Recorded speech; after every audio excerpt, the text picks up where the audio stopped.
This is Los Angeles, a city that has made its name by housing the latest trend, the art museum. People flock from cities and states hours away just to get the perfect shot for Instagram or Snapchat, calling into question what art appreciation is in the age of social media.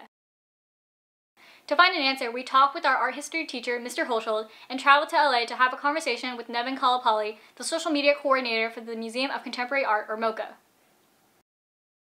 Instagram, to me, shows more about like a selfie or some image that goes along with an experience, and before it was more just going to an art show for the sake of seeing whatever art is there. It seems that, especially with the Yayoi Kusama exhibit at the Broad recently, a lot of people actually were wondering why there was so much popularity with that show. And she's a known artist, but she's not like a superstar, yet there was so much press and there were so many people who were reporting. There are concerns about the way art exists on Instagram as like a flattened sort of like one-dimensional thing, as opposed to like seeing an artwork in public that some people think is like really important, and they think like a lot of information that's important is like lost through the artwork being flattened through an image on a phone. And that's definitely true. But I also believe that social media is like a really democratic platform where a lot of people who can't afford to come to the museum for economic reasons or geographic reasons are still able to experience art. And I think that's really important. Only like 300,000 people are able to come in a year, but across all platforms, 300,000 people might be seeing an artwork every single day.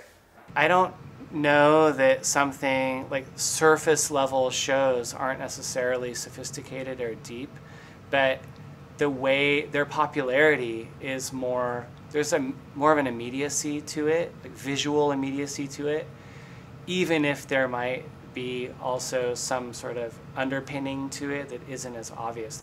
I think something like the Museum of Ice Cream is definitely like intended to be very like basic sort of like experiential thing. It's like made to be commodified, and I mean people have fun there and that's fine, but I don't think that it's like meant to be an artwork. And I think there are definitely like exhibitions that happen at different museums, occasionally MoCA, that fall under that critique, but I mean if it's engaging the public then it's fine. People now with their phones are able to market and spread the word through social media, when before only museums and newspapers and art magazines were the ones who were really marketing shows. Is there a sensationalism to art now more than before? I really don't think so. Really, it was in the 1980s when pieces like Van Gogh, irises, and other paintings started selling for millions and millions of dollars. So has that changed now? There's very much a set system of how art is valued and art being sold at auction for high prices, where there's definitely a commodification of art, but that's been going on for 30, 40 years. And I don't know that right now things have really changed. It'll be interesting to see how over time that might change as different voices and different artists are heard. I think that it's always been commercialized, but maybe people are more aware of that because of platforms like Instagram, where it's like really blaring now, whereas opposed to like back in the day where these systems of capitalism and exploitation surrounding the art world were more secret.